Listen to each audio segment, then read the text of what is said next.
자, 안녕하세요. 반갑습니다. 하나님의 은혜와 평강이 늘 함께하는 금요일 되시기를 바라고 기도합니다. 그리스도를 전파함 죄의 형벌 로마서 6장 23절 함께 외우겠습니다. 죄의 삭선 사망이요 하나님의 은사는 그리스도 예수 우리 주 안에 있는 영생이니라. 세 번역으로 외우겠습니다. 로마서 6장 23절 말씀, 죄의 삭선 죽음이요 하나님의 선물은 우리 주 예수 그리스도 안에서 누리는 영원한 생명입니다. 아멘. 함께 찬양을 드릴 때 우리의 시선을 살아계신 하나님을 향하도록 하겠습니다.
모든 두려움 사라질 때 주의 일을 보겠네.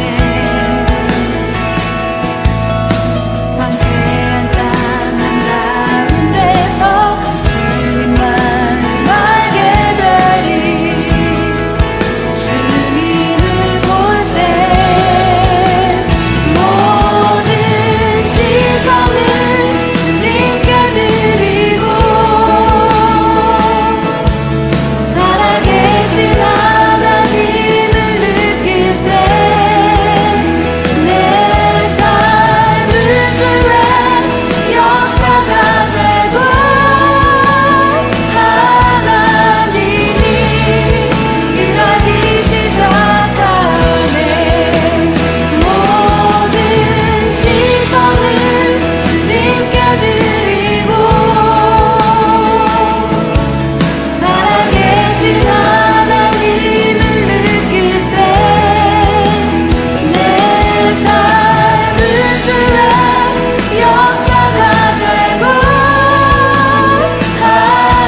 하나님이 일하기 시작하네. 모든 시선을 주님께 드리고 정리하신 하나님을 세상은 주의 나라가 되고 하나님이 일하기 시작하네.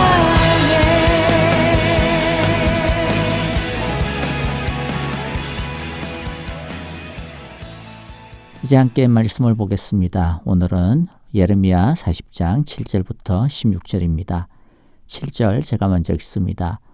들판에서 부하들과 함께 있는 군 지휘관들은 바빌로니아 왕이 아히감의 아들 그달리아를 이 땅의 총독으로 삼고 남자와 여자와 어린아이들뿐 아니라 그 땅의 빈민 가운데서 바빌로니아로 끌려가지 않은 사람들을 그에게 맡겼다는 소식을 듣고 미스바로 와서 그달리아를 만났다. 그들은 느다니아의 아들 이스마엘, 가레아의 두 아들 요하난과 요나단, 다누메스의 아들 스라야, 느도바 사람 에베의 아들들, 마가 사람의 아들 여사냐와 그들 각자가 거느린 부하들이다. 그때에 사반의 손자요 아이감의 아들인 그달리아가 지휘관들과 그들의 부하들에게 이렇게 맹세하였다. 여러분은 바빌로니아 사람 섬기는 것을 두려워하지 마시오. 여러분은 이 땅에 살면서 바빌로니아 왕을 섬기시오. 그러면 모든 일이 다 잘 될 것이요. 나는 미스바에 머물면서 우리를 찾아오는 바빌로니아 사람 앞에서 여러분의 대표자로 나서겠소.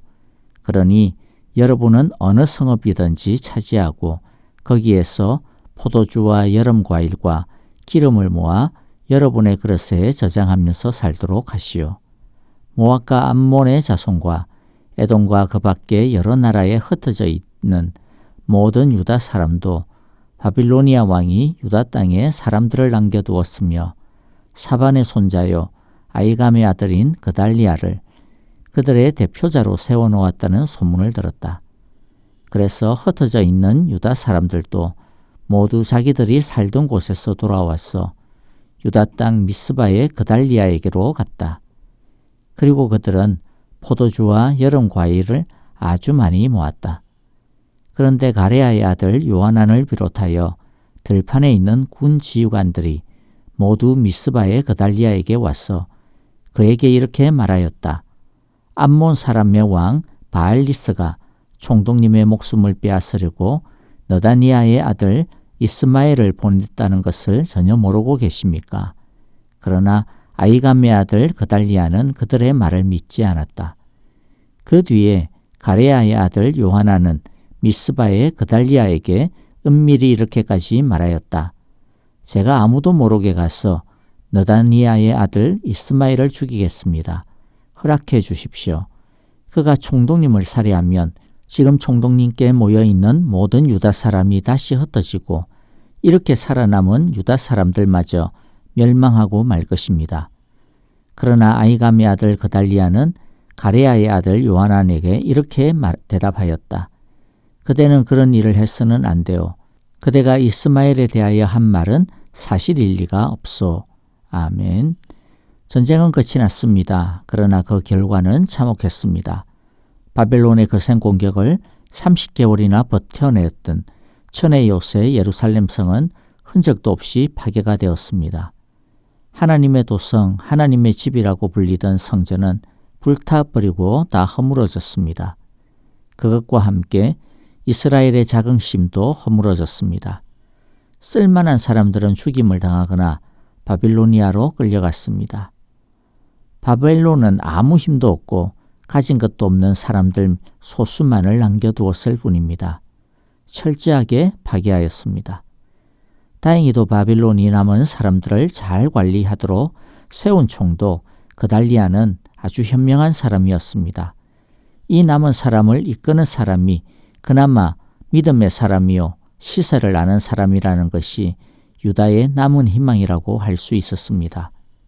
그달리아의 집안은 명문 정치가 집안이었습니다.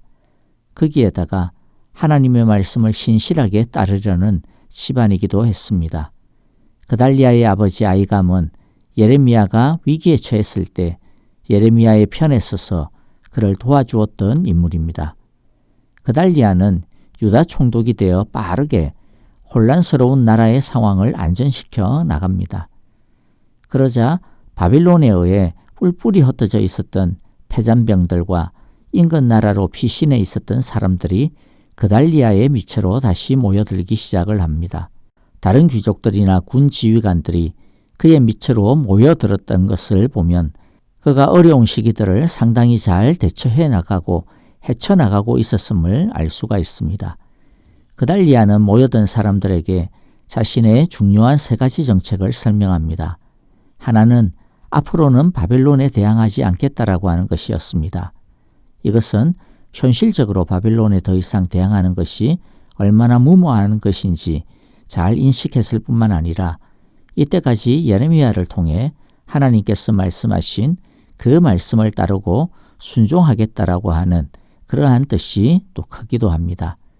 두 번째는 자신은 총독으로서 바벨론과의 관계에 집중하고 방패막이가 되겠다라고 밝힙니다. 세 번째는 각 지휘관들에게 각각의 말을 맡기도록 했습니다. 이것은 자신이 총독이라고 해서 무조건 자신 중심으로 움직이겠다라는 뜻이 아니라 서로의 영향력과 힘을 인정해 주면서 함께 모으겠다라고 하는 뜻입니다. 어떻게 해서든지 모두를 포용하여 최대한 뜻과 마음을 모으자라고 하는 의미였은 것이죠. 이런 지혜로운 통치 덕에 폐허가 되었던 유다는 12절의 말씀처럼 빠르게 안정을 회복해 나가기 시작을 합니다. 자, 그런데 위기가 아주 완전히 사라진 것은 아니었습니다. 그 위기는 외부에 있는 것이 아니라 내부에 있었습니다. 썩어빠진 암덩어리가 자라고 있었던 것입니다. 유다의 이러한 안정을 보면서 속을 끓이고 있었던 사람이 있었습니다. 그는 암몬 왕 바알리스였습니다. 그는 아마도 무너져 내린 유다를 기회가 되면 꿀꺽 먹어버리려고 호시탐탐 기회를 엿보고 있었습니다. 그런데 유다가 생각보다는 달리 안정을 되찾아가자 그는 전략을 바꿉니다.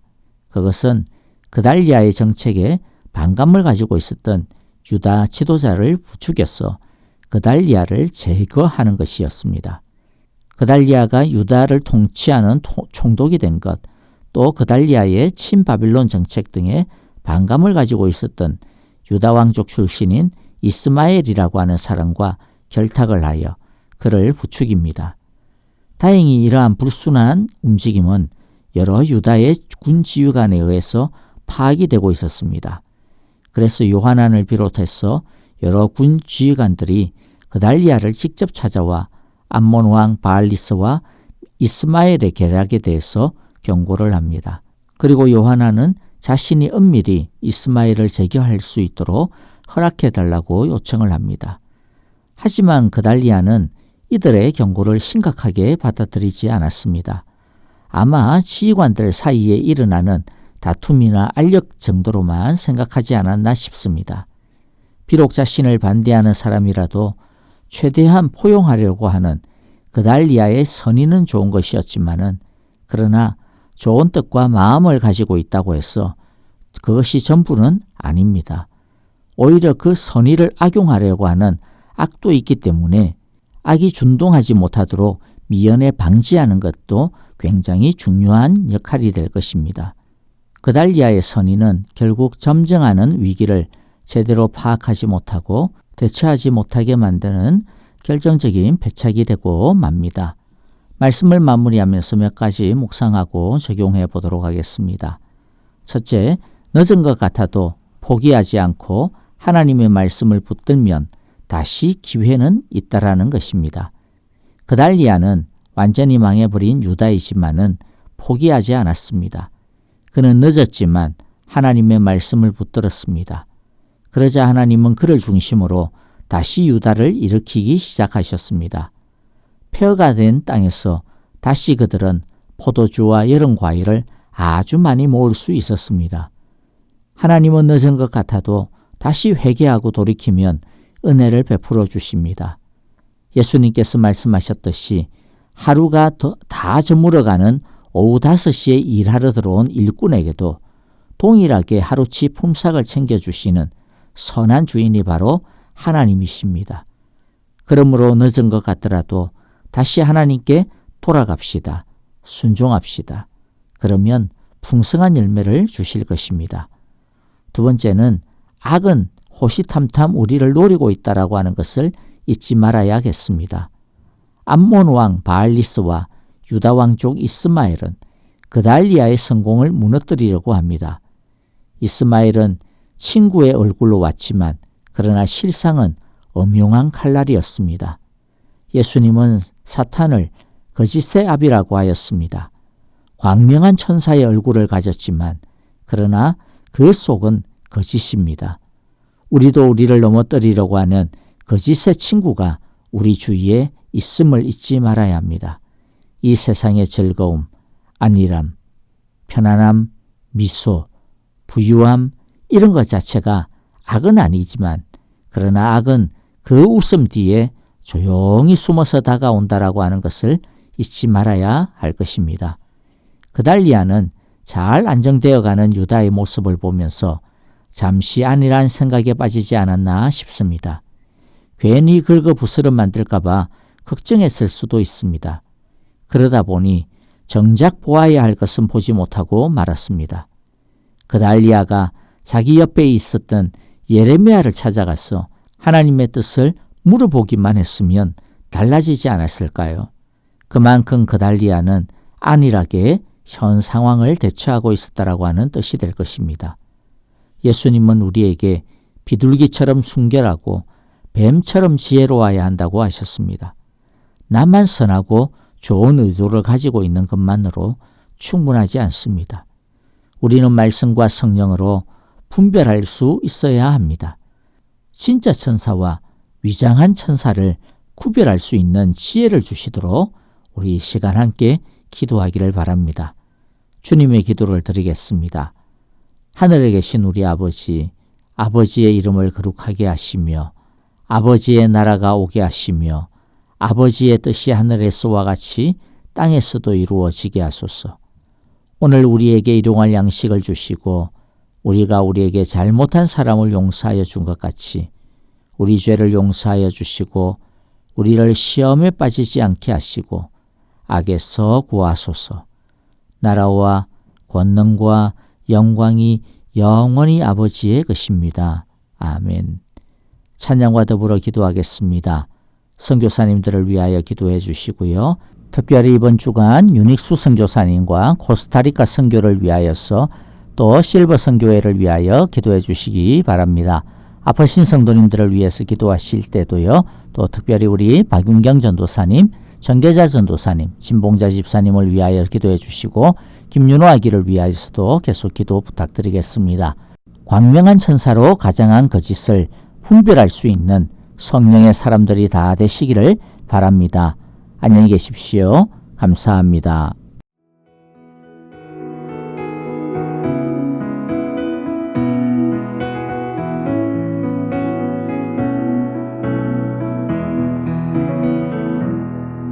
그 선한 힘에 고요히 감사하여 그 놀라운 평화를 누리며